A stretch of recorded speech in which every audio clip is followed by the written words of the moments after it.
దేశవ్యాప్తంగా ఎంతో ప్రఖ్యాతిగాంచిన ఖైరతాబాద్ మహాగణపతి విగ్రహ తయారీ పనులు ప్రారంభమయ్యాయి. కర్ర పూజతో పనులను నిర్వాహకులు ప్రారంభించారు. ఖైరతాబాద్ గణేష్ విగ్రహ ప్రత్యేకతలకు సంబంధించి మరింత సమాచారాన్ని మా ప్రతినిధి నుమాన్ అందిస్తారు. ఖైరతాబాద్ మహాగణపతి విగ్రహ తయారీ పనులు ప్రారంభమయ్యాయి. ఈ ఏడాది శ్రీ విశ్వశాంతి మహాశక్తి గణపతిగా ఖైరతాబాద్ మహాగణపతి భక్తులకు కనువిందు చేయనున్నాడు. సో ఇప్పటికే కర్ర పూజ కూడా పూర్తి కావడంతో వెల్డింగ్ పనులతో ఈ పనులను ముందుకు తీసుకువెళ్తున్నటువంటి పరిస్థితి ఉంది.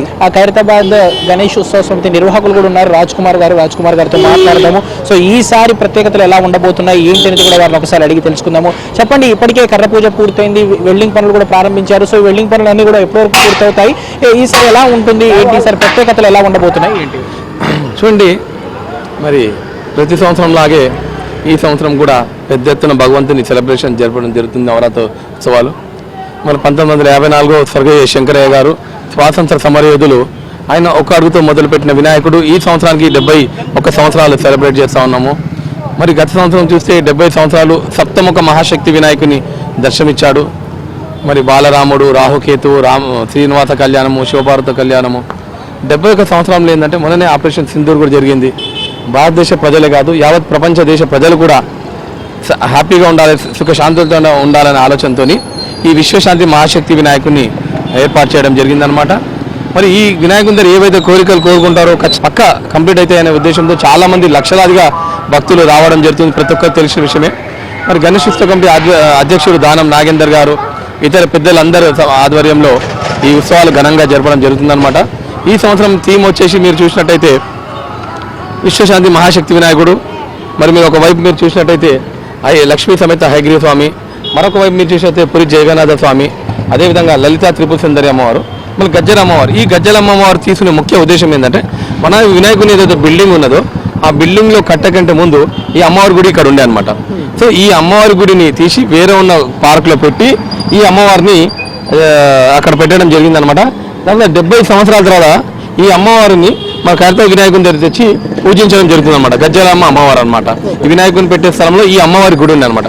సో అన్ని రకాలుగా ప్రభుత్వ రంగా గౌరవ ముఖ్యమంత్రి రేవంత్ రెడ్డి గారు, అదేవిధంగా హైదరాబాద్ ఇన్ఛార్జ్ పొన్నం ప్రభాకర్ గారు, అందరి పెద్దల ఆధ్వర్యంలో వాళ్ళు కూడా అన్ని రకాలుగా ప్రభుత్వం సంబంధించిన అన్ని శాఖలు, ముఖ్యంగా పోలీస్ డిపార్ట్మెంట్ వాళ్ళ సహకారంతో ఈ ఉత్సవాలు అనేది ఘనంగా జరగడం జరుగుతుంది అనమాట. చెప్పండి రమేష్ గారు, ఈసారి ప్రత్యేకతలు ఏంటి, ఎలా ఉండబోతుంది? అడుగడుగు పోలీస్ బందోబస్తు ఉంటుంది. 50 నుంచి 55 వరకు సీసీ కెమెరా ఏర్పాటు చేస్తాము. 4 రహదారు 4 భారీ గేట్లు ఏర్పాటు చేస్తాము. రైట్ సైడ్ చూస్తే రైల్వే గేటు, ట్రైన్లో దిగుతారు, డైరెక్ట్గా వినాయకుని దగ్గరకు వస్తారు, వాళ్ళకి దర్శనం చేపిస్తారు. ఇక్కడ మీరా టాకీస్ నుంచి డైరెక్ట్గా విఐపీ వాళ్ళు వస్తారు, ఇక్కడ కారు వస్తారు, వాళ్ళకి దర్శనం చేస్తారు. ఇక్కడ ఐఎంఎస్ థియేటర్ నుంచి ఇక్కడ నుంచి దర్శనం చేసుకుంటారు, ఇంకా బస్సు నుంచి దర్శనం చేసుకుంటారు. యావత్ భారతదేశంలో అతిపెద్ద వినాయకుడు, ప్రపంచ స్థాయిలో పుణ్యస్థలము ఖైరతాబాదు.